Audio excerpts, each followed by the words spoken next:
Welcome to EntreProgrammers Podcast, the podcast for developreneurs, the podcast where you get to be a fly on the wall listening to real conversations of three developers trying to tackle the challenges they face as entrepreneurs. Okay, we're live. All right, so before we get started this week, I want to let you guys know, want to let everybody, all of our audience know about our sponsor for this episode. BuildBetter.software. If you hit that website, it is actually http buildbetter.software.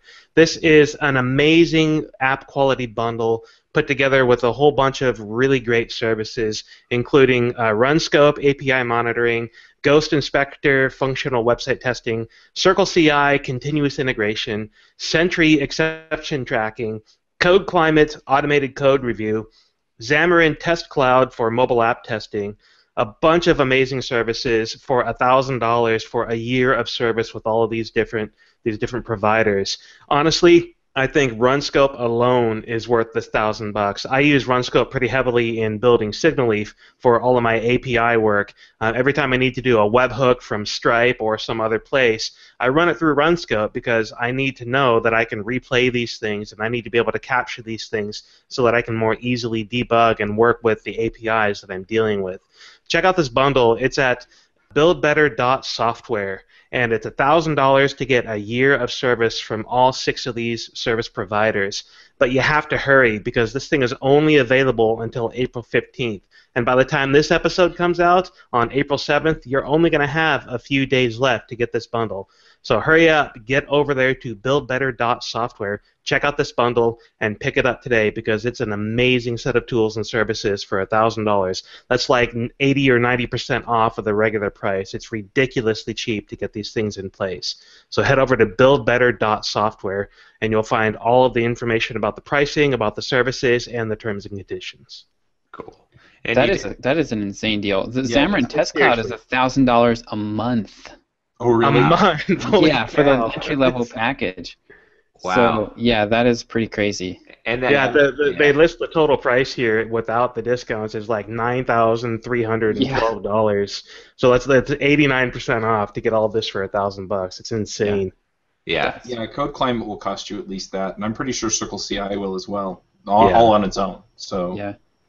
And they're both awesome software. So I can vouch for RunScope as well. We've used that with our mobile stuff here at Trackabout, and it saved us a lot of headaches. Yeah, I've saved countless hours with RunScope, especially testing webhooks from Stripe or pretty much any other webhook that you use. I'm going to be using it with my Dropbox integration as well. I have a couple of interesting things that I need to set up to make that work because Dropbox has some kind of funkiness with.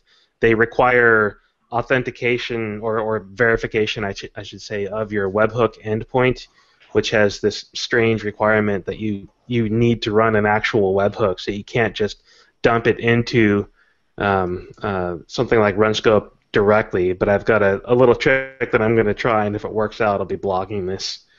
Nice.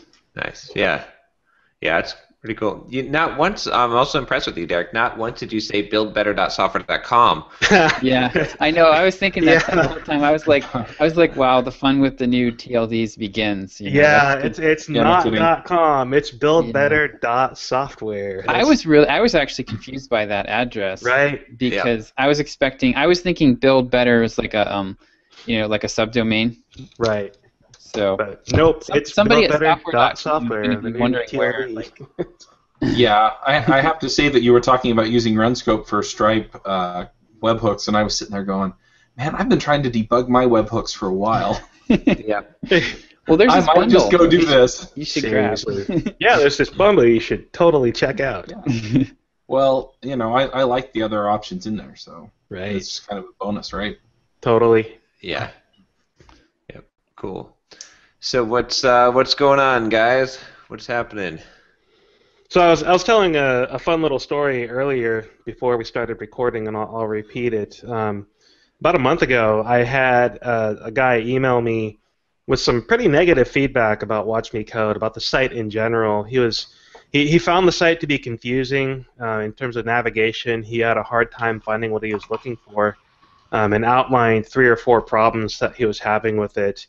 And it also mentioned that he was thoroughly confused by why I was talking about RabbitMQ for the last however many weeks I've been doing my RabbitMQ series. And the email initially came off as kind of rude, but when I thought about it for a few moments, I realized that there was actually a lot of value in what he was telling me about the site navigation being terrible. And so I replied to him like, hey, thank you so much for this feedback, because most of the time people just tell me, oh, I'm cutting expenses, and that doesn't really help me improve the site to make it more valuable. But knowing that you're having these problems with the navigation, that's tremendously valuable. And so I forwarded that email over to Momoko. She's getting started on helping me fix Watch Me Code this week. And she thought it was phenomenally good feedback as well. So I emailed the guy back and said, hey, thank you so much for this. I totally get why you don't understand why I'm talking about RabbitMQ. Here, let me extend your subscription for a month at no charge, and hopefully by the end of the series you'll understand why I'm talking about this and what value it provides. So this is all like about a month ago, and I got another email from him earlier today saying, hey, thanks so much for extending my subscription. I've been keeping up with your RabbitMQ series, and I get it now. I really like what you're talking about and how this is going to help me out. And oh, by the way, I talked my boss into paying for my subscription, so I'm keeping my subscription to your site. Yeah. So awesome. Yeah, that's Very just nice. You get those golden opportunities, like when you get that hate mail and you have this knee-jerk reaction of you want to say F you. Right. But those people that are like it's like the whole are you cold or hot, or lukewarm. It's Right. like someone who is cold on you can turn hot, but someone who doesn't give a crap doesn't. So like Right. sometimes when you get someone who's like just coming off as a jerk and really is hating your guts, if you respond just the right, if you can make a super fan out of them. So that's pretty cool. Yeah, and I don't even know that he was intending his original email to be angry or whatnot. You never. Unless there's like really just awful language in there, it's hard to tell the tone that somebody intends. But that's how I reacted to it initially. But I'm glad I turned around and found the value in what he was saying. Yeah. You can't always do it too. I mean, I got another email last week from someone that was complaining about my free JavaScript This email course. Like totally ripping me apart for how verbose and wordy and unintuitive and incoherent it was. And I mean, the guy went on to say something like, if I wanted to read this much useless garbage, I would have become a lawyer. Like, okay, thanks, dude. Yeah, that's the kind of person that I don't bother responding to. I'm like, nope. Yeah. I'm not even going to reply. You gave me free content, and now I'm going to light you on fire. Exactly. And I wish I had the time in my life to just like you know what I mean? Like how much time do you got? How much more successful could this guy be if you're wasting your time? If he took time away from writing those 1-star reviews on those 99-cent apps to write this email to Derick. I know, right? I so didn't get my money's worth. I want 52 cents back. As I'm sitting here drinking this $6 coffee. That's right. Yeah, that's funny. Oh, wow. Oh, good times. Lemons, lemonade. So that's kind of been my week. Getting rolling with Momoko helping me out with Watch Me Code. I've got her set up with all my code, and she's making a backup of my database so she can do development on her local box. And we were also talking about earlier the whole Think and Grow Rich thing, and talking about visualizing your goal and where you want to be and truly believing that you will get there. And I didn't mention it earlier, but that's kind of what I've been doing with Watch Me Code. I've been very directly visualizing 600 subscribers and approximately 5,000 a month in recurring revenue from that, and I'm seeing growth. I'm putting in effort and time and money into this thing because I believe that I can actually get to that point. I don't think it's unreasonable. In fact, it's probably a low number. I should probably be shooting for a higher number. But with the work that Momoko is going to be putting into this to help my onboarding process and funnel with the YouTube videos that I've been producing, just with the quality of content that I've been producing on the site recently, I believe that this is easily doable within the next couple of months. Yep. Yeah. Yeah, it definitely is, and that it is powerful. Like, I think Josh should talk about his totally, because that's great. Like, yeah. So the whole Think and Grow Rich thing, like it's kind of hokey. Like you have to. I don't know. I'm simultaneously skeptical and also a believer of it. I think the Psycho-Cybernetics approach appeals to me a little bit more in that, like, Think and Grow Rich makes it kind of sound very mystical. Right. Psycho-Cybernetics basically sets it up that, like, whatever you visualize, your brain is like a goal, this goal-seeking. I have a really hard time with the name Psycho-Cybernetics. Well, it's actually. Yeah. I will think, and you're gonna die. Yeah. I think cybernetics. I can't remember the origins of the title, but it's actually. I think it's like it was a commonly used term back in like the '60s, so people would have been more familiar with it when it was first published. Right. Yeah, it's just an automated system, right? Yeah, I think cybernetics is pretty much just like a guidance system. Terminator. Yeah. Well, okay. So I kind of, for me, the Psycho-Cybernetics approach to that topic of like visualization and goal setting makes it resonates a lot better with me because it seems less, I don't know, mystical or just things just happen out of the ether. And Think and Grow Rich really does get weird at the end of the book, in my opinion. Mm-hmm. Yeah, it does. It does, but that ending of the book is where he suggests the Mastermind group. So. Yeah, I know. Right. So anyway, I had read that book, and I'd also read part of I actually never finished Psycho-Cybernetics because I just got distracted. But I'd read part of that book, or I read Think and Grow Rich last summer, and I actually did the visualization exercises for several months. And I was telling the guys before we came on the air that one of my proclamations was that I was going to have an email list of 75,000 people, and that was back when I had 5,000 people on my Sublime list. Mm-hmm. And I at the time I was thinking I was going to grow like a newsletter, kind of like have another weekly newsletter. But yeah, just like a short time after that is when I had the contest happen. And my list exploded, and I'm down now to around 60,000, but I had 75,000 exactly until I did that purge. Right. So yeah, I think for me it's like the important thing is to know where you're going, and then you spot those opportunities that you wouldn't have otherwise spotted. Right. Another example was this wasn't something that I was like visualizing, but last fall I was really thinking I need to get a mentor. Like I kind of want to go after this marketing stuff, and I just feel like I need a mentor. And then like a week later, somebody posts on the Perry Marshall group that he's looking for a mentee. And this actually just happened again. I've been wanting to get into a copywriters mastermind. So I like Chuck, I will be cheating on you guys, I think, at some point soon.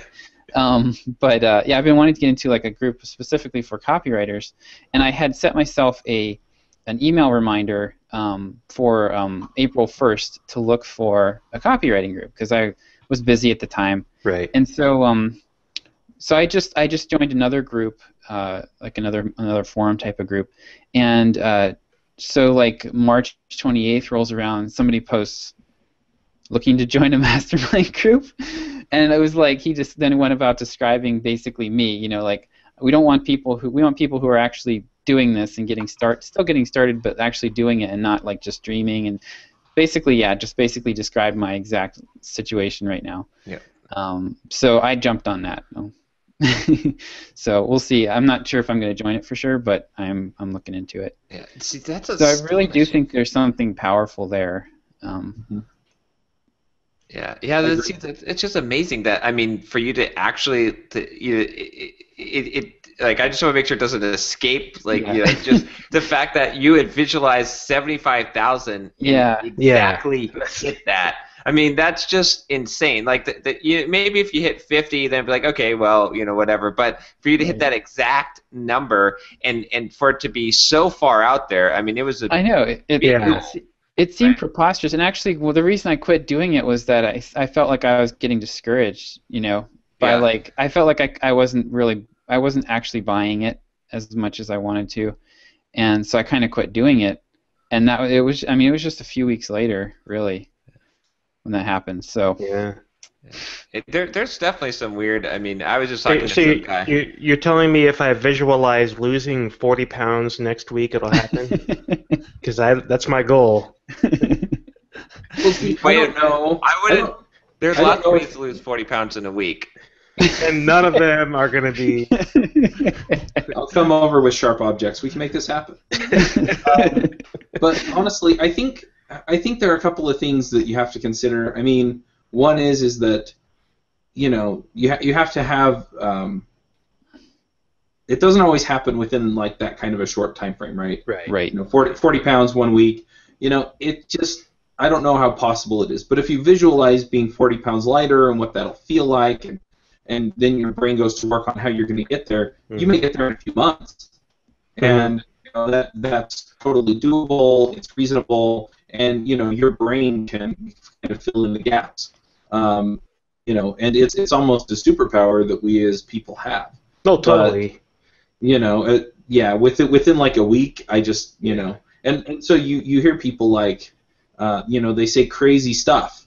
And it's like, okay, well, you can accomplish crazy things over the course of, you know, a year or 10 years or 20 years or however long. Right. You know, if it's, you know, some things are impossible. And so, you know, if you're looking at that, you know, for 75,000 people on your mailing list, you know there's 75,000 people out there that will join a mailing list. Mm-hmm. Right. You know, so it's within the realm of possibility. Losing 40 pounds is within the realm of possibility. You know, me sprouting wings and going to Mars, no matter how I visualize that, is not going to happen. So, well, also, you know, and I think a key component of it is belief. Like, you cannot force yourself to if you can't actually believe a thing. Like, I almost would say, I mean, this is kind of crazy, but I almost would say if you could really believe that you could sprout wings and go to Mars, that it could, but you can never actually really believe that. No matter how hard you tried, no matter what you told yourself. So I'll slightly disagree there and say that you actually can believe that, but the physics of it are not really possible, to the point where if you did believe that, you would probably end up jumping off a building and dying. Maybe in your brain, maybe your reality, your perception would be such that the chemical imbalances in your brain would allow you to think, to really truly believe that you are growing wings and flying, but the perception of everybody else around you would be, okay, this guy lost his mind and jumped off a building, and that's not a good thing. Which you can't. I mean, you can't. Yeah, you can't believe that, though, right? It doesn't matter. Like, you can't force yourself to believe that. Like, I'm talking being sane and believing a thing, right? And that's where the key, you know, has to happen in my mind, is like, if you can't actually believe the thing, then you can't accomplish the thing. So I think a big part of this is when you set up these belief structures, you start to look for the opportunities that are already in your life in order to accomplish these things. I mean, if Josh had set a goal of something completely different other than 75,000 people on his mailing list, he may not have taken the opportunity to do that giveaway, and he may not have, you know, all of these things that his brain kind of naturally saw as an opportunity to move in that direction. If I'm sitting here not thinking about the weight that I want to lose, I'm not going to look for opportunity to eat better or to get a little more exercise or better sleep or whatever it is. I'm going to ignore the opportunities that are already in my life that may have helped me go in the direction that I wanted to go. Right. Yeah. And the other thing I want to point out, though, is that if you want to have wings, I mean, there's no reason why you can't go and become an expert in human and avian physiology, and then, you know, it's not scientifically possible that you could graft them on, right? But, you know, it's a long shot, and it's going to be a lot of work. You can't visualize that happening next week because you're just not in a place to make it happen.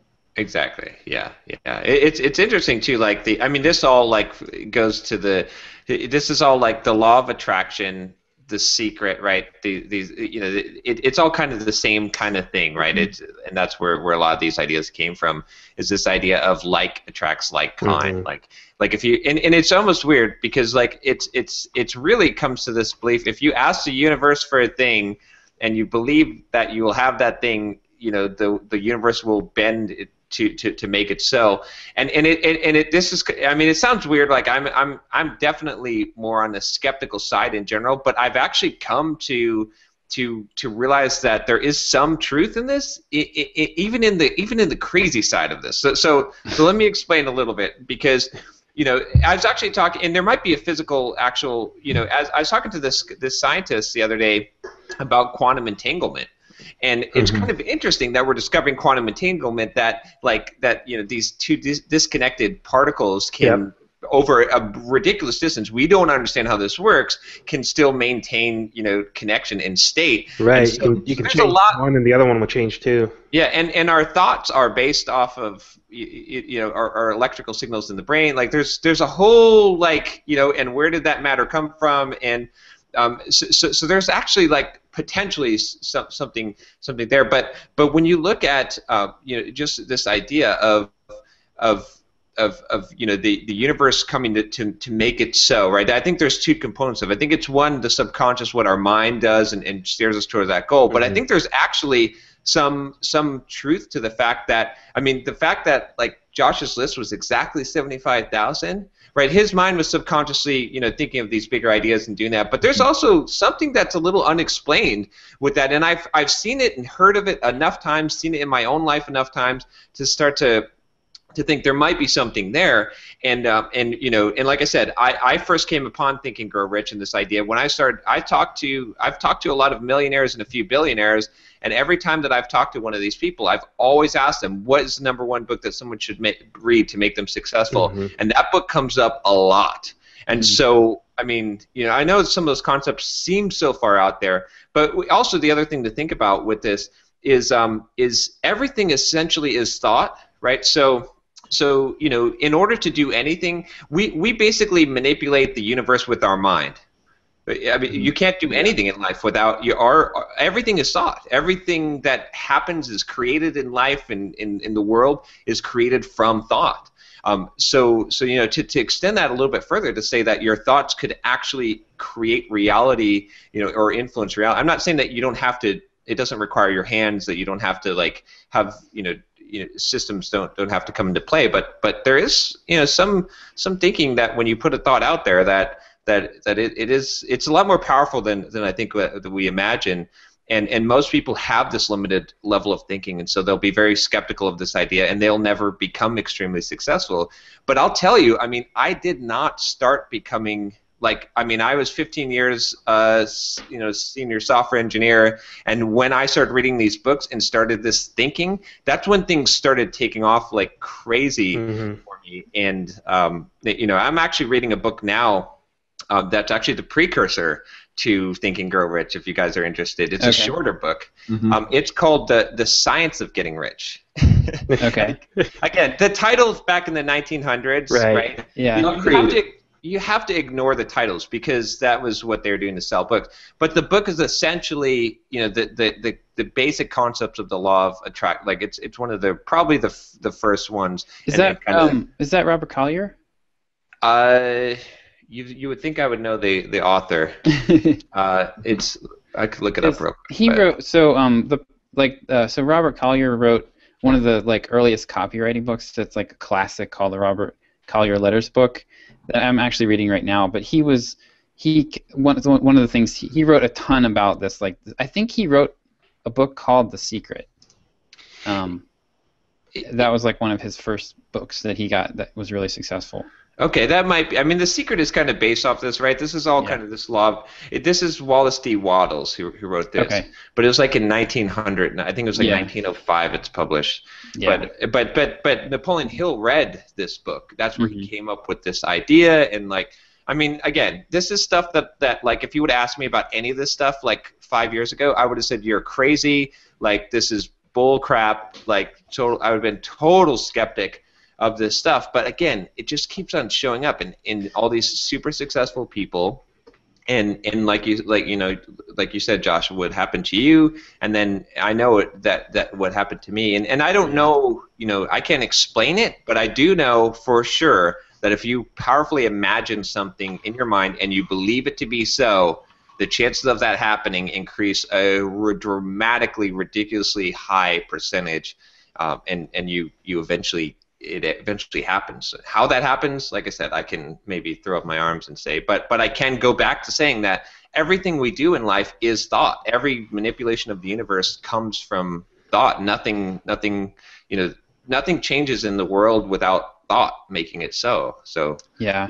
So one of my favorite illustrations of that point is I can move this pen with my thoughts. Look, I'm moving it with my thoughts because I'm thinking about moving it up and down, and it happens to be doing it through my arm, but it's my thoughts that are moving it up and down. That's funny because I do that exact. I've got a new talk I do on the 5 soft skills that every software engineer should know, and I do that exact experiment. Nice. Yeah, because I say, do you believe that you can move things with your mind? And everyone says, no. Of course not. Well, okay, I believe that you can't move anything without your mind. Right. I mean, so it's interesting though. I mean, like. You have these limiting beliefs that, like, if you expand your mind, I'm not saying like buy into all kinds of occult things and ridiculous stuff, but there's some real evidence behind this, like that. I mean, I don't know. I mean, it takes faith, right? You're going to have faith in the thing, but that faith is extremely powerful to produce the end result, whether it's through completely subconscious means in your mind, or if there is. I believe honestly that there's a small percentage of the universe bending to your, we don't understand how things came into creation, into being. I mean, whether you're an atheist or you believe in God, still the process is understood either way. Right? Mm-hmm. How does something come from nothing? I don't know. You can't explain it. If you believe in God, you still can't explain it. If you're an atheist and you believe that it all came from a big bang, you still can't explain it. So, there's a lot of stuff we don't know. It's interesting that we ended up talking about this week, because one of the things that I realized earlier in the week is I have this really powerful mental failure script. Where that is like really baked into me, where when I start a project, like I actually expect to fail.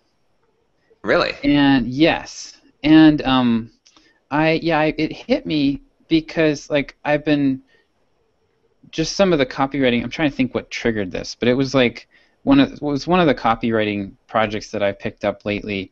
But yeah, I realized, so I had, especially early in my career, I had 2 jobs back to back. Well, I had 2 jobs where I was basically given way more to do than I could ever possibly do. It was just not humanly possible. I was the publications manager at a college, and I produced like 200 pieces of printed like material in a year. So that's like everything from like brochures to like 48-page magazines. We did like two or three 48-page magazines. So it was like a ton of work. I was doing it all by myself. I had no real organizational skills. So I basically just like, people would walk into my office and I would just set it on this pile of failure. It's like, all right, well, I know that that's not going to get done on time. I know that's not going to get done on time. I know that's not going to get done on time. And so then I went from there to my next job, which was a similar position at another college. And they wanted me to do 3 issues of the alumni magazine in basically like 8 months, and I missed the last one. Well, they were late. They were all late because I came on and it was already behind the 8th ball, and then I missed on the last one, and it went into the next fiscal year. And my boss was like, kind of threw a hissy fit, and wrote me up with HR and basically was going to fire me, but I quit before she could fire me. And then from there, I went to my next job, which was a temping job, and I got basically laid off. Like the project that we were working on, we worked hard on it. It blew up. they kind of canceled the project and they laid me off.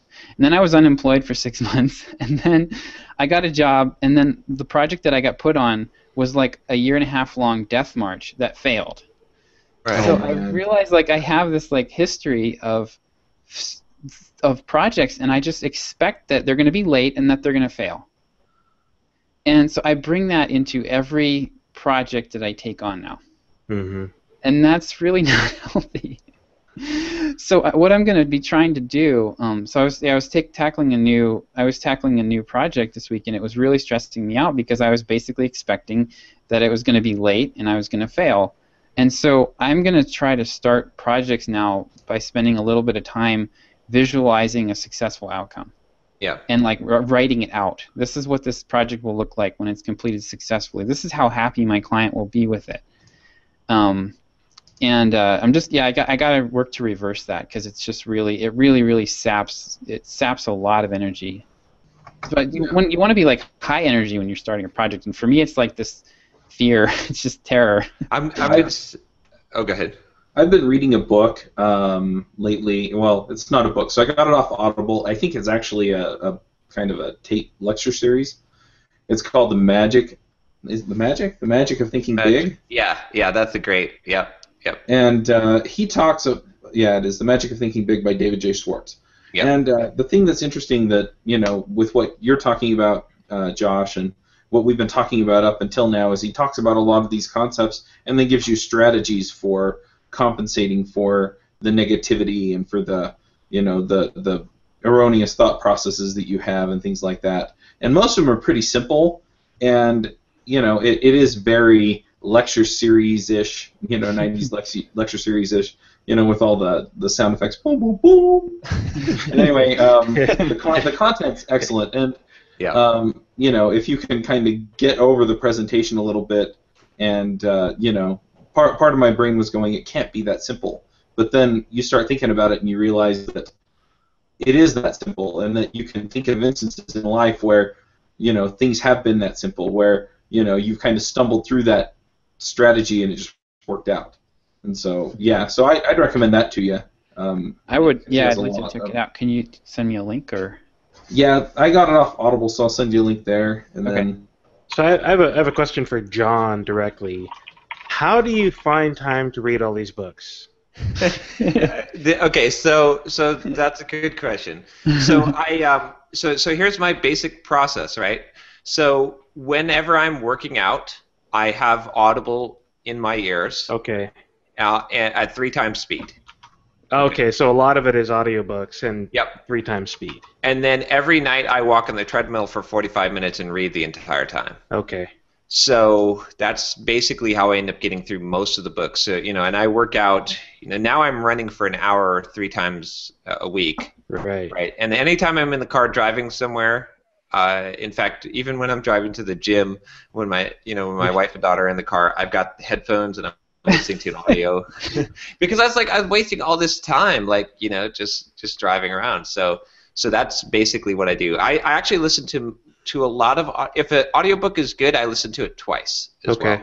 So so even at 3 times speed, I'm getting more information, but.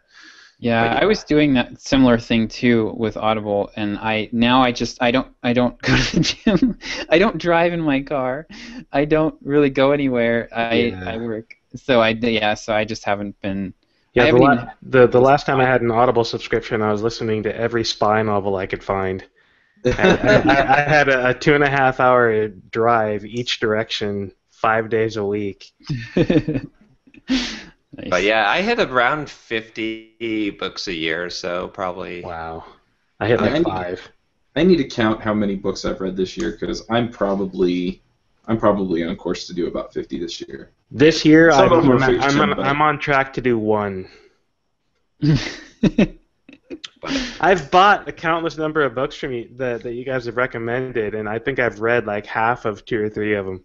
You just got to commit to like 30 minutes or 40 minutes a day and just block that time. And walk on the treadmill and read a book. That's... See, the thing is, when I get to the point in my day where I have the time, I don't want to read work-related stuff. I want to read sci-fi novels. because I need something to take me away from everything that I've been doing at work. But you need some kind of personal development as well, right? Yeah. It's like, that's why I'd say, like, even if you just do 20 minutes a day or 10 minutes a day, like, just say, okay, I'm going to walk on the treadmill for 40 minutes, 20 minutes will be reading a personal development book, 20 minutes will be reading a spy novel. Right. That's even like a, just so you have something that's causing you to grow, because that would help with my weight loss goal too. So yeah, that's what I do. I mean, I'm literally not exercising at all. It doubles up. You'll have to buy a treadmill though. Yeah. Where could you get a treadmill? Gee, I don't know. Let me turn around and think about that for a moment. You should find some clothes to hang on it. Yes. Josh, I'm going to send you. I finally, when I was driving to Orlando Code Camp, I listened to Matt Fury's Theater of the Mind. Oh yeah. I'm almost done with it. It's a really long lecture series, and it's got great visualization. Like, yes, Matt Fury's pretty awesome. I've been visualizing having that program actually. So. now you're pulling my leg. I've had that program on my list for a long time. I've wanted to buy it. So. Oh, okay. But I told you about it, so that's not really fair. Well, okay. Well, I've just got like the last CD left, and then I'll send it to you. But yeah, it's really good. He had some really good exercises in visualizing and in how he does it. Like, he has a specific process, and it's interesting though. Like, all these, like, as I'm picking up from all these different sources, it's all kind of like the same thing but different variations of it, and like There's most something there.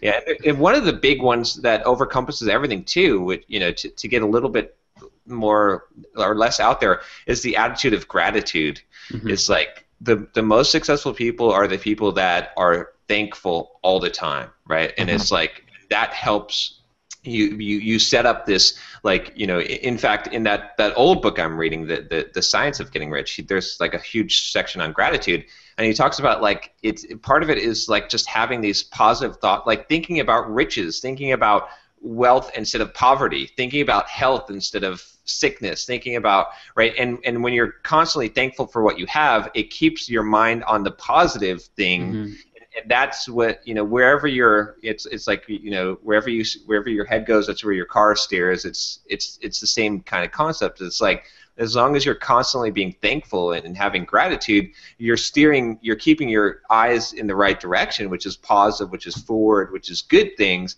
and so you steer into good things. So, yeah, agreed. Yeah, you mentioned the Matt Fury Theater of the Mind. That's on Audible. Okay. Yeah. So. But yeah, I might get credit on that. I got to get in touch with him again. Get another meeting. I actually read both. He gave me 2 books and that course, and I read both. He had a book that he wrote that I read.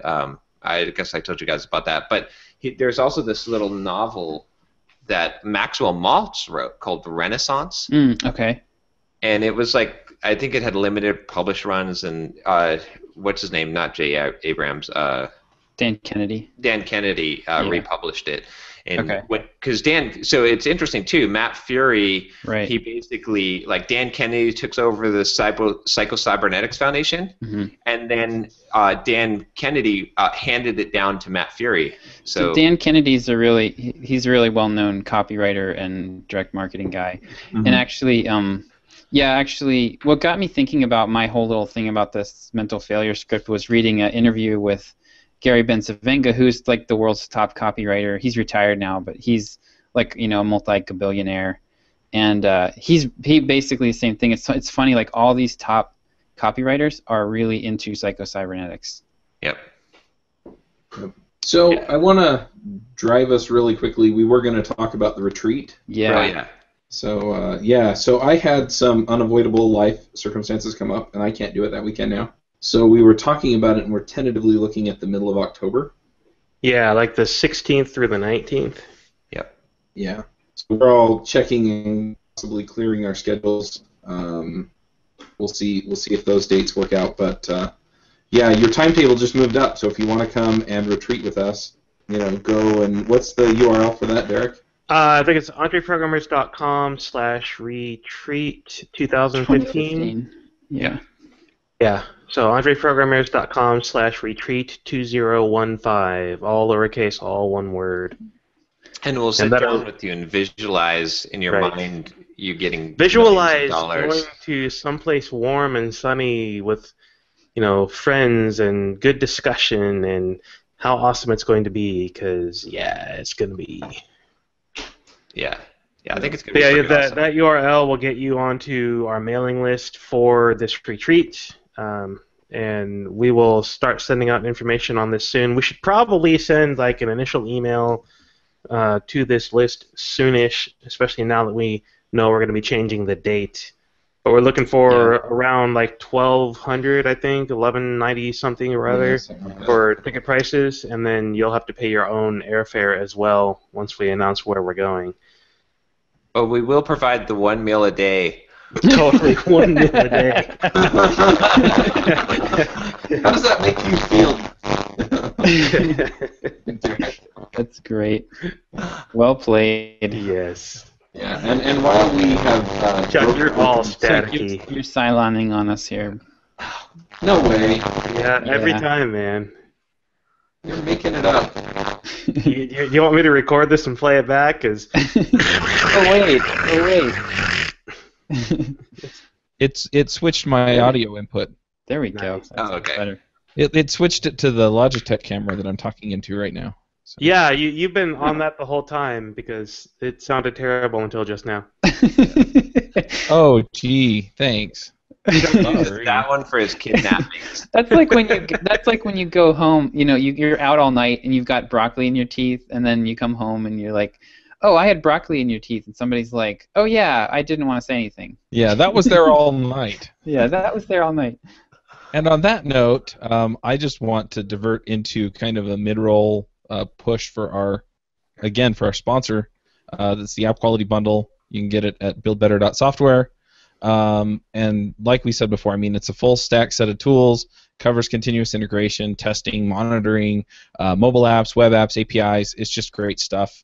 And so if you're looking at upgrading or buying any of the services, that's RunScope, Ghost Inspector for functional website testing, Circle CI, Sentry exception tracking, Code Climate, which does code reviews and gives you a grade on your code, Xamarin Test Cloud. Any of those, if you're looking at getting any of them, you might just get them all.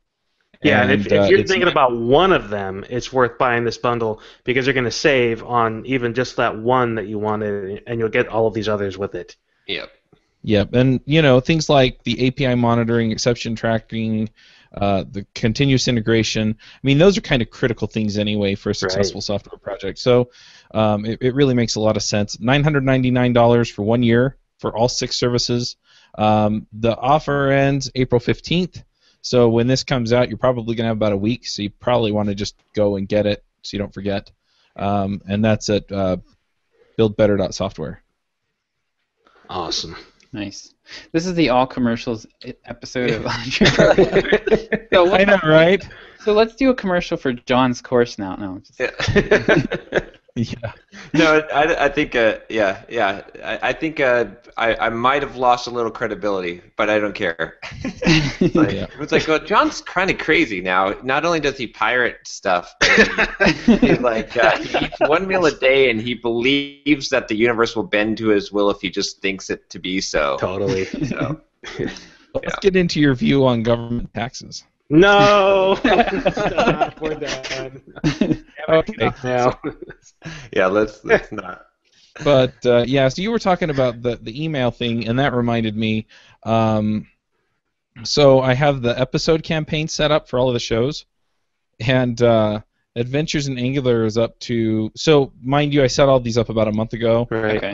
Adventures in Angular has 170 subscribers now. Nice. JavaScript Jabber is to almost 300. Nice.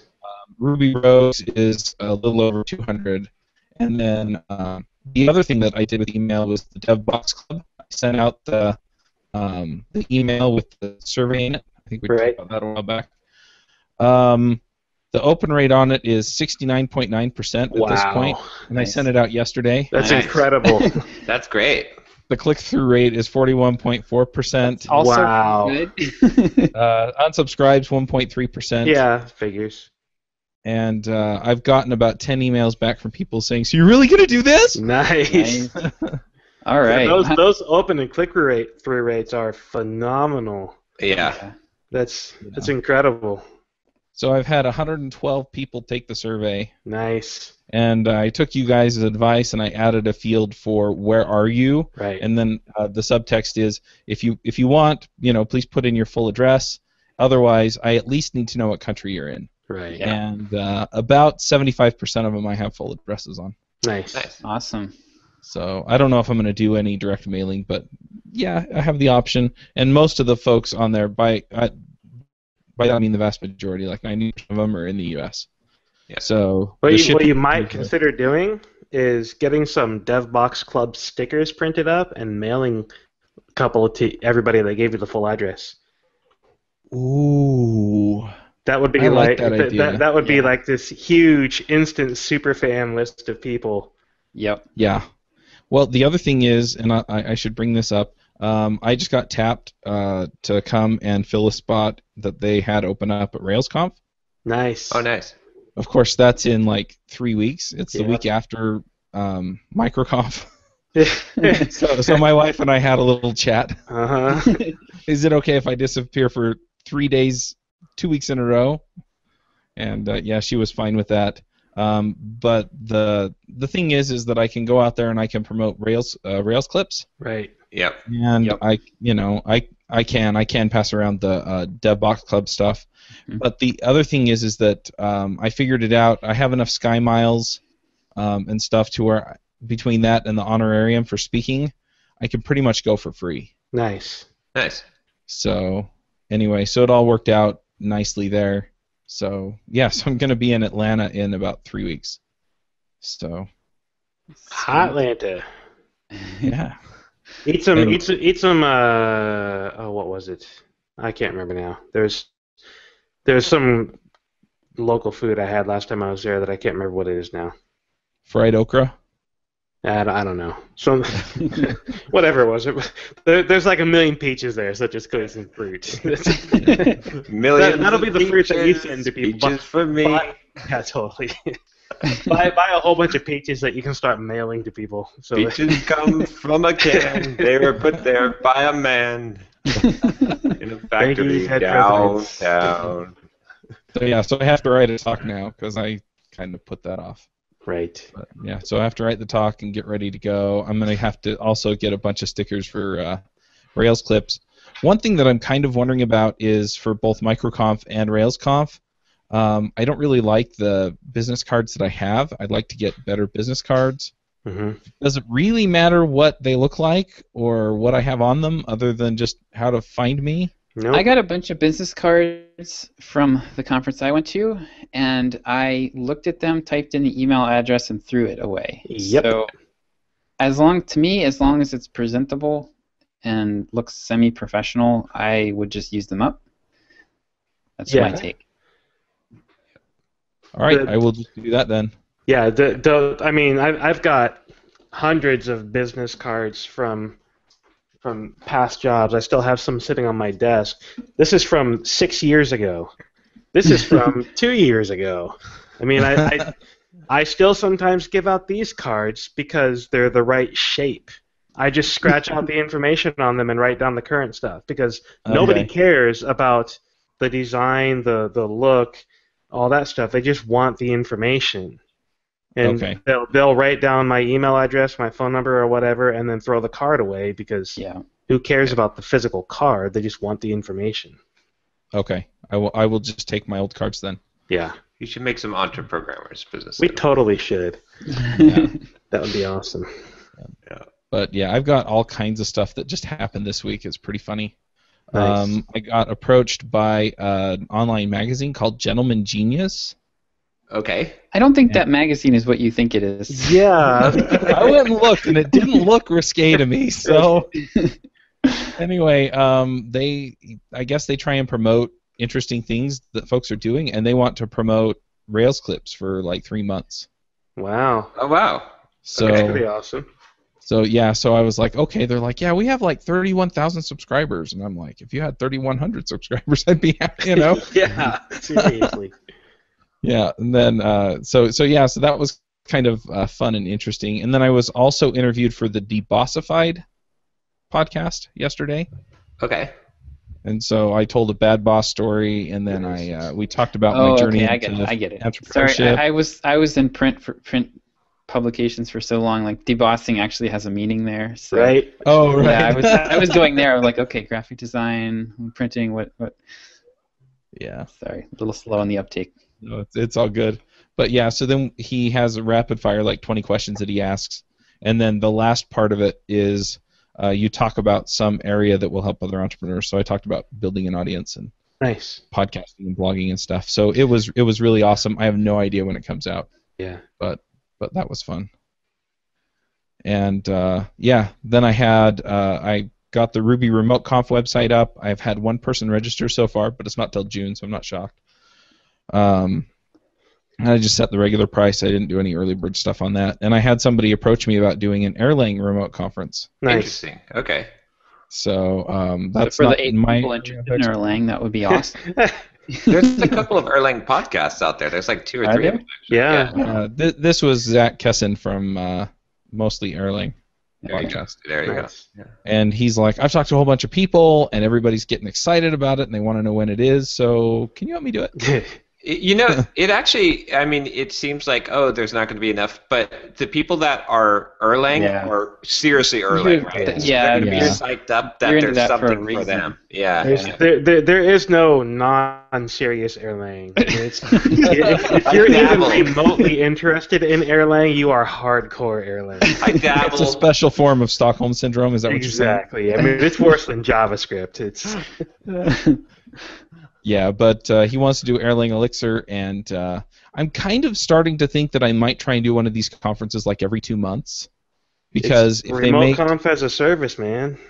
The thing is that if they make as much as JS Remote Conf every 2 months, I mean that brought in, net it was probably $1,200 or $12,000, so it would get me pretty close. Yeah. All right, let me give you a key to doing this. I think this is a great idea. I actually read a book.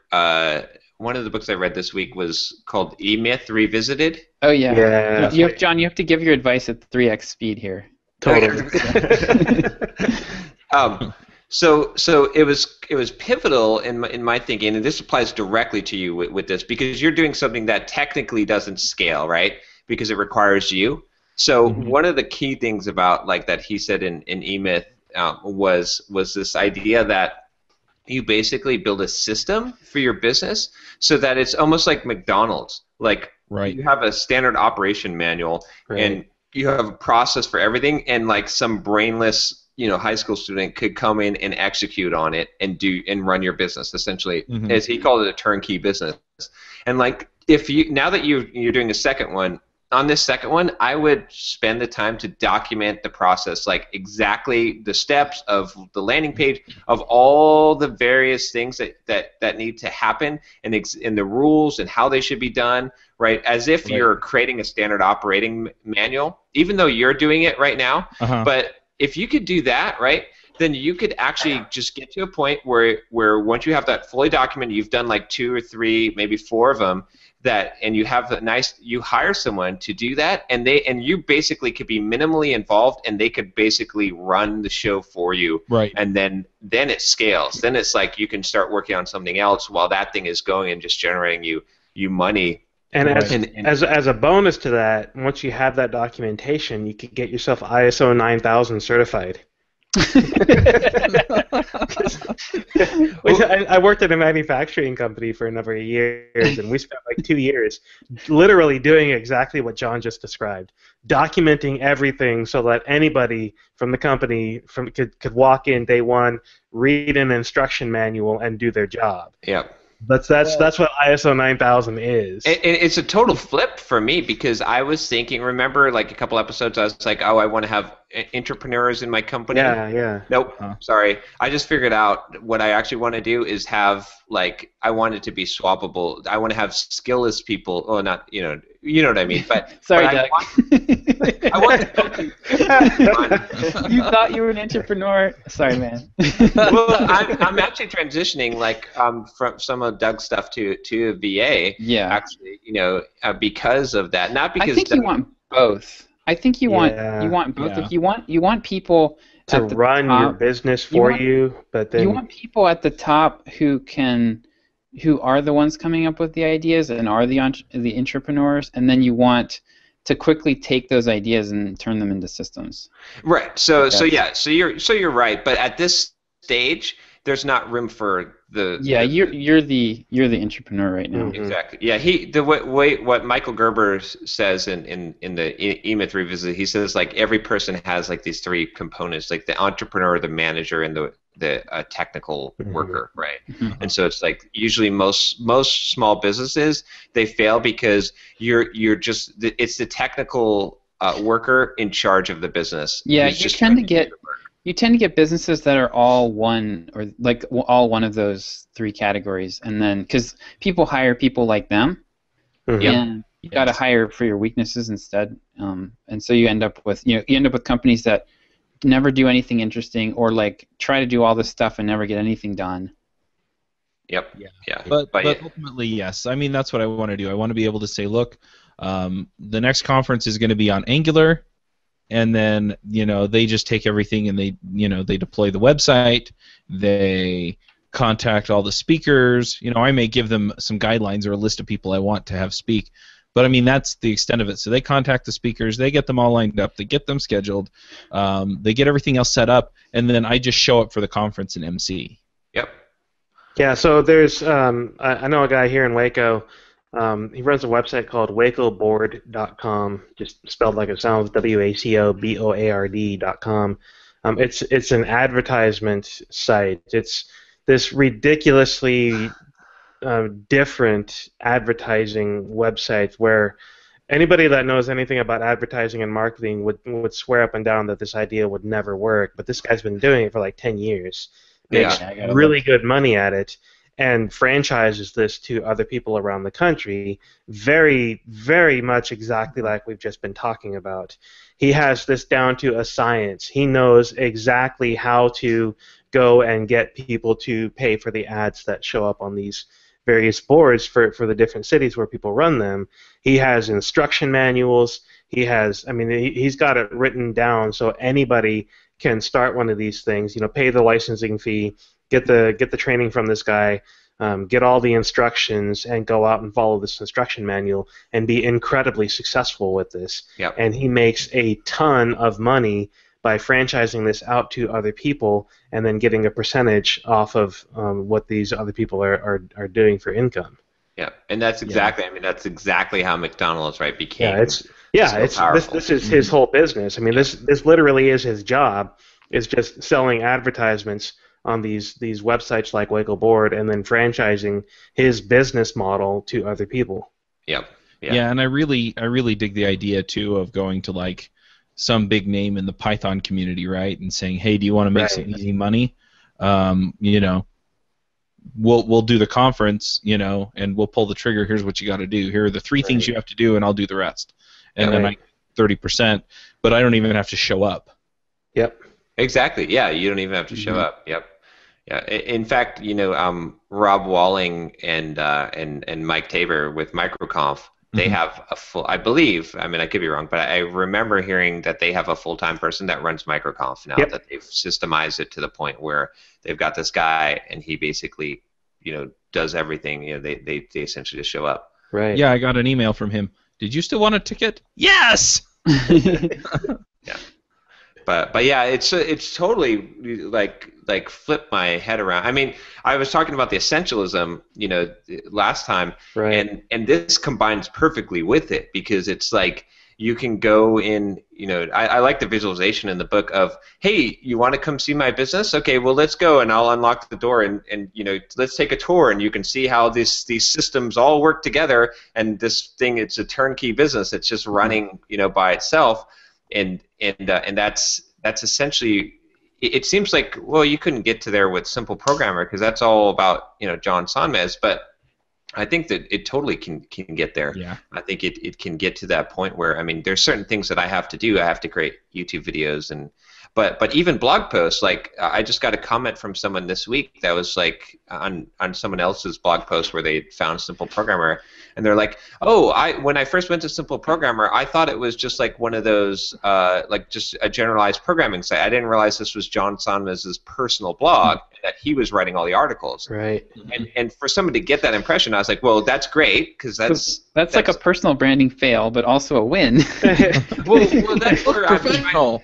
I'm trying to morph it to that. That's why my face is no longer on the front of the blog, because what I want to do is start hiring, get some developers that write really good articles to start writing blog posts for me, and then eventually, when Simple Programmer blog doesn't become just me writing it, then I can actually step out if I want to. I could actually sell the business if I wanted to. Yep. It'll be harder to do that with the YouTube channel, but right. You're slowly going to move off camera. Yeah. Yes. Eventually, there's just going to be this blank wall where you used to stand. And then the voice will There are going to change. be minions in there. You'll have somebody else standing on the camera. Actually, my VA will be attending EntreProgrammers next week, so. Nice. I've given him. That's right. He delegates coming to EntreProgrammers.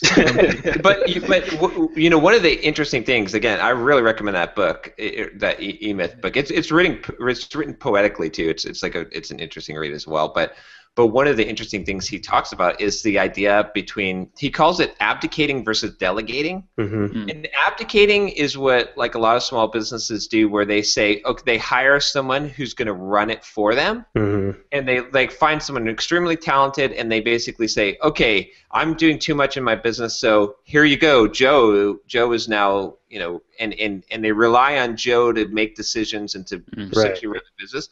But then when Joe falls down or things don't go right or Joe hires the wrong people, like it's all crap and you start doing it yourself again. And he calls that abdication, because you think you're delegating, but what you're really doing is you're saying, I give up. Yeah, it's like, nope, I'm not touching it. Totally, you just like, I'm gone. Delegating is like you define the process and the task and exactly how you have the operations manual, and then you delegate it to someone and say, okay, now here's how this job needs to be done. Here's the rules. Here's how you dress. Here's how you dress. Here's how you wear your hair. Here's how the uniform you wear. This exact, very prescriptive set, and then you give it to someone to do and follow those rules. And that's, it seems so weird. Like I wouldn't normally subscribe to like prescribing, but he calls it like giving someone a game to play, and they get enjoyment out of becoming better at that game, at following that set of rules, and people really do thrive in an environment of rules. And hopefully, after they've learned the system that you wrote, they can improve upon it. Exactly. Yeah. But yeah, so I spent like the last couple of days just writing wiki pages after wiki pages. Right. It's so funny because I think when us working at Trackabout, like when we saw Larry's wiki, like I was like, oh, this is just like, this is silly. Like that was kind of my reaction to it. But now I'm like, dang, I'm doing the exact same thing. Yep. Because it makes so much sense. You just become the boss, John. Yeah. Like I'm thinking, okay, when I onboard someone, I need to have like this process. What passwords do they need? What do they, and then John's going to start a podcast called Debossified. Becoming the boss. But I'm actually feeling hopeful now, because I was like, I always transition between this phase of like, man, I'm just gonna go off into the wood. You know how I am. I'm like, why am I doing this? Like, I don't need the money. I don't need to like the hassle. I want to do what I want to do. And then I'm things are happening. But now I feel like I've got a real direction, is because I have a vision where Simple Programmer grows to that $100,000 a month revenue, but it does. But I'm like minimally involved. Like I don't have to be involved in the day-to-day running of it. And that not only is that possible, but that's the only way that it's going to grow to that level. So awesome. Yep. Sorry, I kind of stole your. No, it's totally good, and I like the way you're thinking. So one other thing I've been working on is just getting rid of expenses that I don't need to pay anymore, like reducing my expenses. But sometimes it feels like a waste of time because I'm saving like $80 a month or $50 a month or something. That's a lot of money per month when you start adding those up. When I was going through my financial crisis earlier this year, I was cutting $5 a month and $10 a month everywhere I could. I know, but the thing is like in the immediate future, I'm gonna save myself like $200. Yes. You know, $200 a month. That's like Chuck, are you saying $2,500 a year? Well, okay, so it depends on context, right? Right. So if you're making $10,000 a month, right? Let's say on your business, to save $200 a month on the business, or even $500 a month, you could probably spend the time instead figuring out how to make $500 more a month, right? But if you're making like $1,000 a month on your business, then you're probably cutting $200 a month is probably going to be well worth the time, because that's you're making a much bigger profit. So I think it really just depends on where that. It's the same thing with personal budgeting and finance, right? It's like I have a $5 rule, which I followed for a long time. Is like anytime something is a $5 decision, I just don't even make the decision. Just buy the thing and don't use the coupon. Now I've graduated that up to a $20 rule. I don't think about $20 purchases. They're instantly, and a lot of time, and it's kind of graduating up and up. And it, if I were to tell people if it's $20 less purchase, don't think about it, that would be bad advice, because I don't know your. But at some point you have to graduate to. I mean, at some point you'll say, I don't care if it's $500. Anything that's $500. I mean, companies do this, right? Big companies, like with POs, like $500 is like, don't even bother me asking for approval. If it's $500, who gives a crap? Like, it doesn't matter. Yeah. Yep. Yeah, and I would say also how much effort is involved. I mean, if it's just like canceling something and it takes 10 minutes, then that's different than like rewriting your website so that you're not using some $20 a month service that you were using. Right. So, like I've been paying for my dad's web hosting. I didn't realize I was paying for my dad's web hosting, but I have that, and I don't mind because it's not that expensive. But so I spent about a half hour last night moving the WordPress blog off of linode.com over to DigitalOcean, just so that everything's in the same place, and it's actually a little cheaper to have it there. And so that's probably going to save me like $80 a month moving everything over. Nice. And so, but doing the math, this month, if I made $80 in a half hour, I'm barely reaching what I tell people my billable rate is.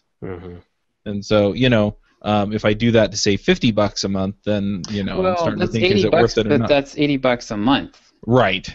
So, no, I totally get that, but within the immediate. Within the next month, your hourly return on that is actually like more like hundreds of dollars or almost thousands of dollars. So I realize think that was a good move. Assuming there's no detriment to you, right? Like, if it's just you're spending money that doesn't need to be spent, but sometimes there's like spending money to like saving money to save money that when that money was saving you time, that's where it becomes where you have to but this is all stuff that it wasn't saving me time, it was just costing me money. Like I'm spending $50 a month with meetedgar.com. Totally worth it. Yes, I could tweet myself every couple of hours and put stuff up there, but it's so very worth my time to use Edgar to do all of that for me, because I've got Watch Me Code and Signal Leaf and Derick Bailey and EntreProgrammers all automated now. I don't ever have to think about it. It does it for me. Yep. Totally worth $50 a month. Yeah. Yep. Yeah, you got to kind of weigh it out and where you're at. Yeah. Right. But I am seeing that I could spend the time on other opportunities that could bring in revenue to just make it so it's a moot point. Yeah. You'll hear a lot of people argue both sides of that coin, though. Is it better to fix the bottom line or increase the profit margin? And it's not an either or. It's the Right. context. It's which one is going to be most effective for this current decision. Is it going to be, is this one service that I'm using going to increase my profitability more than the cost? Well, okay, probably keep that service. Is it saving me time, but I don't really need this? It's just costing me money. Well, I can probably reduce the bottom line. Yeah. Yeah. Yeah, I actually had one of those decisions this week too. Like so I did I told you guys that I had a professional videographer shoot on Monday, right? Right. Mhm. Yep. So they shot like it's pretty crazy because I said we'll try to shoot like 12 videos in like half-day shoot. And they're like, okay, we'll try. Okay, we can get 12 if we move really fast, And so we got 12 done in like the first 45 minutes. Nice. Oh, wow. They're like, because I had told them, I said I do single takes. It's a 3x speed thing. Right. He talks 3 times They're like, faster than yeah, normal. yeah. They have to slow the video down to get it to playback normal. And so they're like, we never, they were like floored. They're like, I never seen someone in front of a camera that just single takes it and then just goes to the next one. Like I've never seen someone move, like you're moving literally 10 times as fast as most people we shoot. Nice. And so we shot in like 3 hours. We shot 23 videos. Wow. Which is Wow. way more. These are 5 to 10 minute videos, right? Yeah. Way more than I can even shoot by myself because Right. I've got, and they had multiple cameras, they had lighting set up, right? We had setup time, and I copied all the files over, and I noticed your lighting equipment is no longer behind you. I'm getting rid of it because Yeah. I don't need it. Like, Do it. but the decision itself, just to have someone professionally shoot, was kind of one of those, right? Yeah. It was like, and so I paid like $500 for that session. Well worth my Totally. money and time, right? I mean, like they came to my house and set up and shot, and it's professionally mic'd, everything done like higher quality than I could do, and plus 2 cameras, right? 2 $3,000 cameras. Right. They came in and did, and I got 23 videos out of it, whereas I could spend a half day trying to shoot with my battery dying and all this and setting it up, and I get like 6 videos or 7 videos, and the sound is messed up. So that was totally worth it. But then came the next decision: is should I have them edit the video? Yes. Or should I have my VA edit the video, which I can train and process, and so, or Eric, who edits our podcast, I was going to have him potentially do it. As long as somebody else is doing the editing, that's the important thing. Well, yeah, I wasn't going to do the editing.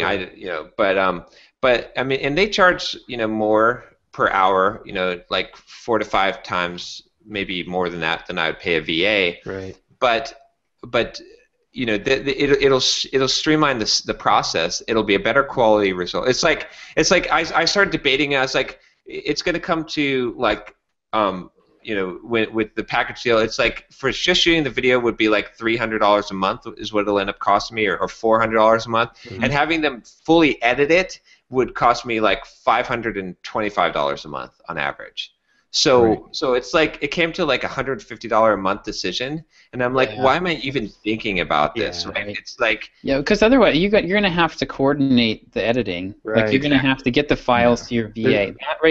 The time cost and and you're gonna have to teach. You're gonna have to tell the VA what to do. So done. Is that gonna take you an hour a month? Exactly. It'll take me probably an hour a month, and plus I'm getting a better quality result because the people who shot the video are the ones who should edit it, right? It's like they're the ones who are going to have the most. So anyway, I mean, long story to kind of get to the point of the fact that it's like I'm paying now $525 a month to have my YouTube videos shot for me and edited, which is kind of a big expense, but it wouldn't have been worth it until Simple Programmer grew to the point where I mean, the YouTube videos alone, just advertising now generate about $115 a month. So that kind of offsets the cost. But I mean, there's more than just the advertising revenue, obviously, for the YouTube channel. But now it's like, I don't know, it's context driven, right? It's like if I first started out doing YouTube and I was going to pay $525 a month to have someone shoot and edit videos for me, that would be crazy. It wouldn't make any sense at all. But now it's a no-brainer, crazy, the opposite way to say, like, why would you even try to save $100 a month or 125 or whatever it is on this when this is so much is so beneficial for such a small overhead. So I don't know. So that's but I debated it for way too long. I was like calculating it, and I was telling my wife, I was like, should I have the VA do it, and it's like, or should I try to get Eric to do it? I'm like, no, this is just stupid. Like, what am I trying to save? Like a couple $100 a month, and it doesn't make sense. Yep. So I likes it. Definitely. But I can't wait to get that. I don't know if you guys saw like some of the raw footage. I'd send an email, but they got some. I've got one that they edited, and it's got multiple camera angles, so it like switches cameras. Nice. In the middle of the video, and I think the result is so. The result of this now is that I'm gonna have, how I do one high quality video a week. Mm-hmm. I'm going to have 3 high-quality videos a week. They're all going to be, every video I release, I'm still going to release 3 videos a week, and it's all going to be the high-quality videos. So it's, I think it's totally going to be worth it, but I'm excited. Yeah, they got good angles on your muscles. This way, that way. There we go. Yeah. And when I flexed, the camera lens is almost shattered. And check this out. Going back to the essentialism track. So I'm going to shoot once every 2 months and shoot 26 videos. Oh, there you go. Which is 2 months worth of video. So all I have to do is have them show up one day out of every 2 months, and I have YouTube videos going out 3 times a week. Oh, that's well worth it. Yeah. So we'll see. I think I'm going to see some major growth there. Nice. Yeah. Yeah, and with that in mind, like to me, staying with the YouTube makes perfect sense. Mm-hmm. Yeah, because it just simplified it now, right? So now it's going to be one day every 2 months worth of my effort to get this done. So sweet. Now I want to actually get into acting. Go back to acting because I had a lot of fun doing the videos. So yeah. Well, I think like acting, like speaking for you is definitely going to be a big thing. It'll be interesting to see where you end up with that. I get to, I made a list of all the things that I actually enjoy doing, and it's kind of sad. Like, I don't really enjoy writing blog posts anymore and like doing a lot of the stuff that I do. EntreProgrammers is one of the things I actually enjoy, but a lot of the day-to-day stuff, I'm kind of sapped from it. Yeah. But I love talking at conferences. Mm-hmm. So that's still one of those things that's difficult for me. Like I love going to conferences and I love doing the talks, but the stress of preparing the talks always kills me. Like I did my keynote, my first keynote last weekend at SpaceCityJS, and the amount of stress leading up to it, like sitting there waiting all day long because I was the very last speaker, was torture. I hated it. Yeah. But I used the time to prepare, to go over my slides, to make a few final tweaks, So it was well worth the time that I had to be able to practice it and whatnot, and it went phenomenally well. I mean, I expected it to go well, but I had by far the most the best reactions to any talk I had ever done. I mean, I actually had a few people in tears a couple of times, not from laughter, but from just emotional reaction. And during the talk, and then afterwards, when people were coming up to talk to me to say thank you and whatnot, which is, I mean, that's never happened to me before, so it was kind of difficult for me to take in. But it was great doing it. I love the idea of talking. Clearly, I like talking because I talk constantly on this podcast and I do screencasts and whatnot. But it's one of those things that I enjoy doing, but it is tremendously difficult to force myself to do sometimes. Mm-hmm. And so it's how do you find the balance there? How do you? I mean, you're talking about writing down the list of things that you like doing. What do you do when you write down the same thing the like and don't like? That's interesting. Pros and cons list looks the same. What's going on? Seriously, it's like, Okay, love talking, hate talking. Love standing in front of people, hate standing in front of people. It's Well, I don't know what I'm going to try to say here, but there's probably, maybe you're not granular enough about that. You're identifying activities, yeah. but then like there's aspects of those activities that you might be able to do in other formats, in other venues without some of the negatives. I don't know. You can't. Okay, so one of the interesting things I learned when I did do acting, which totally changed the way that I approached acting, and really was, I don't know why this isn't taught. Maybe it's taught, and I just didn't realize it. But is that so? When I first started doing acting classes, right, I was portraying these one-dimensional characters. Yeah, yeah. And it's like, what I'm being angry, and my acting coach said, no. Here's the thing. People are contradictions. Yeah. And so he said, if you really want to play a part, you have to realize that everything that we do as human beings, like every emotion we feel, there's a flip side of it, and we often believe two things or feel two exact opposite things at the same time. And so there's a contradiction there. So I think it's perfectly legitimate and normal that you would both hate and love speaking, that it both stresses you out and gives you freedom.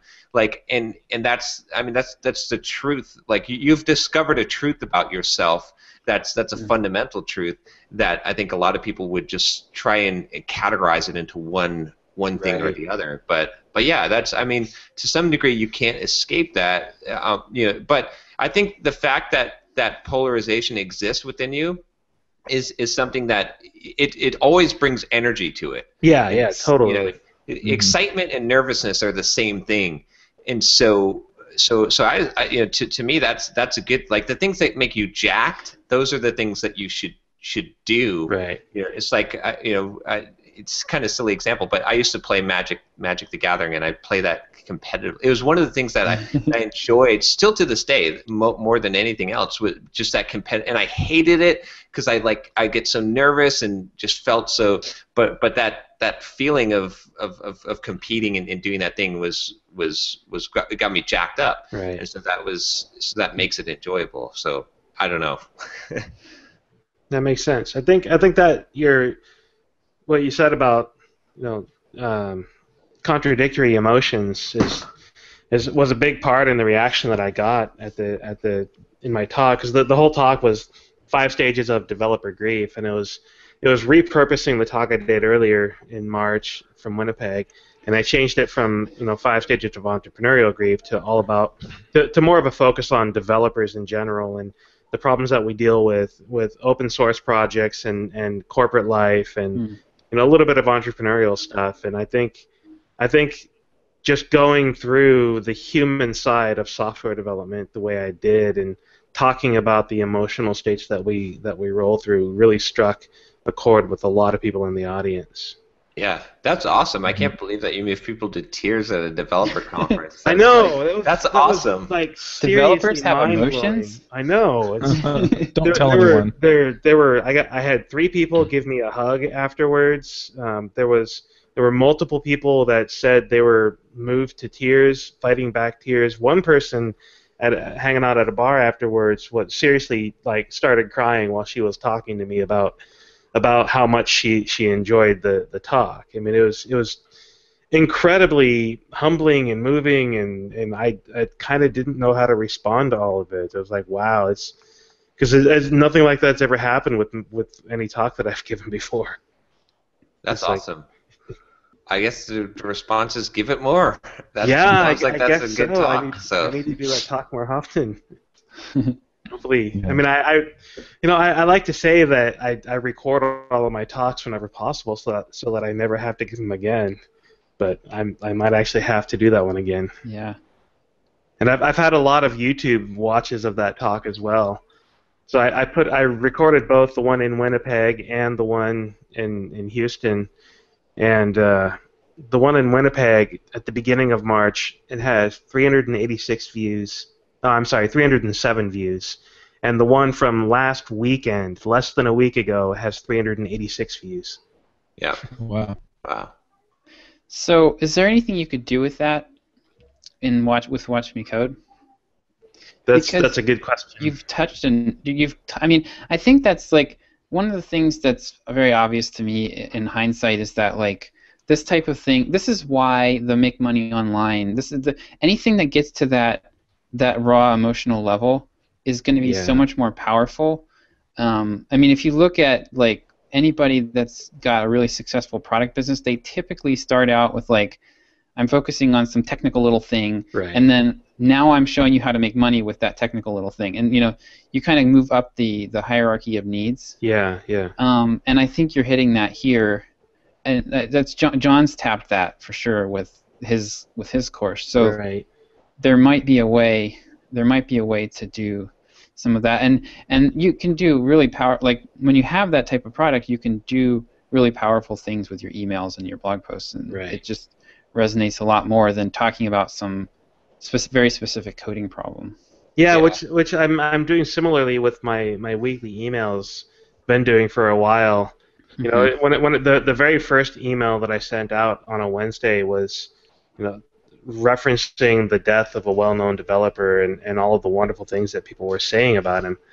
And from there, I kind of went into let's talk about the business side of software and being an entrepreneur. But in the last few months, I've gone back to the emotional side of things and the human side of things, and I'm consistently getting very positive reactions to those emails now, like multiple responses per week of people saying thank you and talking about how it inspired them or how they had never thought about that before, but they can totally see it in their life now that they've been introduced to the idea. So there's definitely something to be said for that angle of things. How I would tie it into Watch Me Code I have no idea. Well, the thing is, like, I mean, with the developer grief type of thing, I think there's a connection between like a lot of the frustration you go through, especially maybe as a new developer or learning a new thing, is that if you could just sit by someone who really knows it and watch them code and know, you see what I'm saying? Like, I think you can transition it to say like part of it is like that, like you don't have to go through some of these things, like you could shortcut some of these stages. I know you could tie it directly in it and capture that emotional. Like how did you feel the last time like you had to learn this overwhelming thing? Like don't you just wish that someone was sitting there next to you and you could just watch and see how they're doing it and learn that way rather than reading some stupid book and like trying to absorb it? Like, if you could just code with a master, would that not be, and your buddy, someone who like cares about you and cares about seeing you succeed, like that's what Watch Me Code is. That's what I am. That's what you could kind of. That's interesting. No, I like that angle. Because that's kind of been the approach that I've wanted to have. Anyways, I've never thought about it in those terms. Because what I'm doing with my YouTube videos, I'm doing the Q&A stuff. Because people are asking me questions, and I want to help these people succeed. They've run into a problem. They have a question that they need answered, and it's frustrating or whatever it is. And so I produce these quick 5-minute videos, put up on YouTube, and hopefully help them get past whatever it is they're dealing with. It's typically a technical issue, but there is a lot of emotion and a lot of frustration and whatnot that goes into getting to the point where you need to email somebody and ask the question. Yeah. Yeah, because people aren't looking for necessarily they don't need a technical solution. Is not what you're. I mean, it's what you're selling, but it's not really what you're selling, right? You're selling. It's like that Super Mario Brothers Fire Flower image from. Was it User Onboard? I can't remember who produced it, but it's this picture of Mario as the tiny little character, and then it has annotations. This is your customer, and then it has the fire flower. Oh yeah. This is your product, but this is not what you're selling. And then it has Super Mario with fire power throwing fireballs. Right. This is what you're selling. You're selling the end result of making your customers awesome and giving them superpowers. Right. You're not selling the product. And it's that emotional connection that sells it, not the not the product, not the qualities of the product itself, but that emotional connection of what the product will let you do. Yep, exactly. Yep. It'll let you hit those boxes with the question marks on them. Bring, Exactly. bring, bring, bring. Break those bricks. Jump on the little goobers' heads or whatever they're Goombas. called. That's not a nice way to talk about your kids, Chuck. or a particularly nice thing to do to them. I only jump a little. Oh, Or as my kids always say, it was an accident. Yeah. Watch my daughter do something on purpose. She's very intently doing something. It was an accident. It was an accident. Oh, so I've got something interesting this week. I forgot to mention. I don't know if this happened last. Udemy's been contacting me quite a bit, Really? Oh. and they finally like some executive or high up person there was like, we want to get you on the platform, like and bet they do. they specifically want the how to market yourself course. Yeah. And so I was like, look, I don't have anything against Udemy. You know, obviously I'm doing the Pluralsight, but I'm selling my own courses through my own site. You know, it's on my list of like. Well. I was looking into the distribution. I was like, it's on my list of things to do is to look into possibly moving my How to Market Yourself course on Udemy as well, so that I can sell it from there and use that distribution network, because they have 6 million customers, by the way. Right. But they don't, from what I understand, they don't do much of any promotion of you. Well, they want to. That's what the whole thing was. Is they said we know that we have customers that want this content that you're and we will promote it. Part of the deal is they will actually blast out my course to their newsletter of like, how many million people.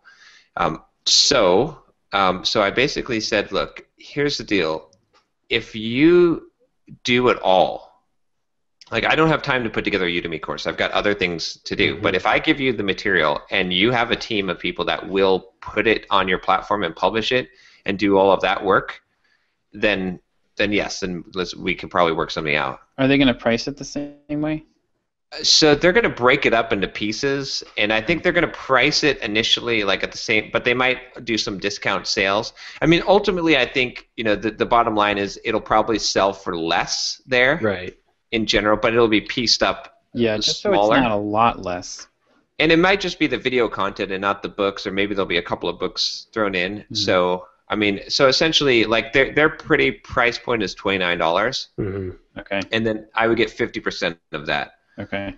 So not a huge, but again, little pieces of it. It's not the same thing that you're getting when you're buying directly from me and getting the full package. Right. And then they're also taking my 10 Steps to Learn Anything Quickly course. But I figured, okay, why not do this? Because, I mean, unless I cut into my own customer base, which is, they have 6 million customers, like the chance of there being enough of an overlap that I'd actually kill the goose that lays the golden egg and cut into my own profits would be very small, I think. I don't know. I mean, you guys feel free to disagree. I have no idea. Yeah, it's hard to know. But I seriously doubt, like, I think I'll reach a lot more people than, and they're talking about, they said that there's this guy that, a couple examples, one they threw out was this guy that's doing this iOS course, and he's selling it for $29, and in the last, I think a year, he made $800,000 of royalties from that one course. Yeah, of course they're going to tell you about their biggest success stories. Well, I don't know. So the thing that I'm seeing is that you have a bunch of people. It's kind of like Kickstarter, right? That one of their selling points is that you're going to get a whole bunch of people that are already on the platform that are going to find your thing and they're going to support it. Right. And so I think what this really boils down to is how many people are you going to reach that you wouldn't reach otherwise? Mm-hmm. And how much more work is it going to be to put your stuff on their platform?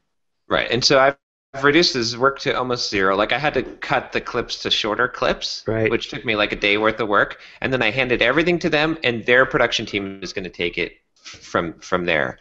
So it's basically going to cost me nothing to get it on the platform, exposed to the only possibility is that some people that might have bought from me might buy from their technically cheaper, and I don't want to say it's not apples to apples, because it'll be a different offering. Right. But I could possibly cut into a little bit of my business. But considering that, I mean, I sell about $7,000 worth of the How to Market Yourself course per month. Considering that's kind of a small amount compared to what they probably like if this courses do well, what they could potentially sell. I mean, there's a possibility that putting my course on Udemy could generate me $20,000-$30,000 a month just by doing that. Especially if they're going to email blast to millions of people the course launch. So and you've got a broad enough, like the iOS, like starting iOS is a pretty broad.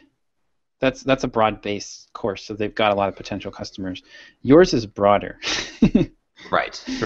So yeah, I mean. And they're working with me to specifically market the course, so. Because they want to get me on their platform specifically, so they're willing to offer me kind of a deal that I don't think they really usually make. So I don't know. So to me, it's like the only downside to this is potentially shooting myself in the foot if people would go and buy the course off of Udemy, and then I only get a 50% commission off of a smaller price, versus I don't know. Is that a? Do you have a way to get out of it if it turns out bad? I'm pretty sure I can pull the course at any time. Make sure that you can. Make sure you have a way out if it's not working out for you. Yeah, that's the only. Other than that, I'd say this sounds phenomenal. Go do it. And I won't be collecting email addresses automatically. Udemy won't be giving that to me. Right. So, I mean, I can put an opt-in. Like, I can send messages to everyone who bought the course. Like, you can send updates to them and then say, hey, sign up. Well, I'd probably just give them something free. Yeah. Sign up, and then I'll get them on my list. Yeah. So here's what I would recommend if you can do this. Pare down the content to the core of what you need to deliver something really valuable through Udemy. Make sure it really does provide value and it's well worth the money of anybody that would buy it through there. But also make sure that there is something else of significant value that you can only get from you. Right. Send out those blast emails to give somebody something free so that they can get onto your mailing list, but also offer them a discount to upgrade to the full package. Oh, that's a good idea. That's a very good idea. That way, you can take them from Udemy into your funnel, into your full package, and get double dipping out of this basically. But make sure that they get a good discount, something sizable that says, hey, look, I know you've already paid for this. I appreciate that. Let me give you the rest of what you're missing for this extra bonus round or whatever. Yeah, and I agree with what Derick's saying about paring it down, although the ship might have sailed on that already. Yeah. But yeah, like I would try to chop it down so that it's, like Derick said, it delivers value, but not all the value. Right. There's got to be a reason to want to get the. Right. Yeah. A lot of people do this with books. Like I bought a book recently by a guy named Jeff Walker called Product Launch Formula, and he has a whole product and a coaching plan or coaching program. And his book, it's actually just kind of tells you the how but not the what, or the what but not the how. Sorry. Oh, yeah. right. So then it's like a $15 book, and then you buy it and you get kind of an overview, and there's a lot of value there. But then to get the details of it, you have to upgrade to the course or the coaching. So that model for this seems like a good way to go. Is it going to be $29 for the whole thing or $29 for the pieces? I think for each piece, and I think that'll be when it's on sale. So I think that it'll be because I think the list price will still be like $100. They heavily discount things. That's kind of their which. But I think it'll be pieces, like different pieces. Again, they're mostly delivering video content. My course itself is like 4 ebooks as well as video content. So I don't know if they're going to include any of that, or I kind of left it to them to structure. I was kind of like, I should not micromanage this because they know how to make the most revenue from this thing, because they have how many thousands of courses. Like, they're going to have a better idea. They may not make the best revenue for you overall, though. Well, it's a 50-50 split. Yeah, I know, but I mean, you've got your other product. I guess they're not thinking about your full version of the course. You are. Right. True. Yeah, I'm just thinking that my thinking is that with 6 million customers, they're probably not going to cut into my, like, I don't know. I mean, there's so many people in the world, right? It's like their reach is probably totally different than my reach. The small amount of overlap is going to be small enough that I'm feeling like it doesn't make sense to worry about it. But well, the other thing is that if you have a whole bunch of different segments that are all $29, if it were me and I watched the first one and I'm like, this is killer, I gotta watch the second one. So I watch the second one. Oh man, this is awesome. Okay, now I'm gonna go watch the third one. By the third one, I'm sitting there going, is there a way to buy all of these at once? yeah, that's true. Yep. So then I start looking. Okay, Johnson Med. These seem like they're part of a package.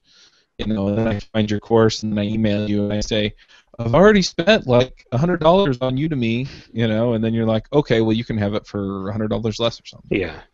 Yeah, that's a good point. And then get the updates and then the support. And plus, when I do like the $1,000, course, then those people are primed for that. So even if I killed this golden goose, right, it's like, I mean, how much am I going to make off of how to market yourself as a software developer? Maybe another $400,000 to $500,000 in the next few years. Jeez. Well, no, I'm just saying I don't mean to be only, but possibly Udemy. John has like a $500,000 rule now. If it's less than $500,000, he doesn't even think about it. Yeah.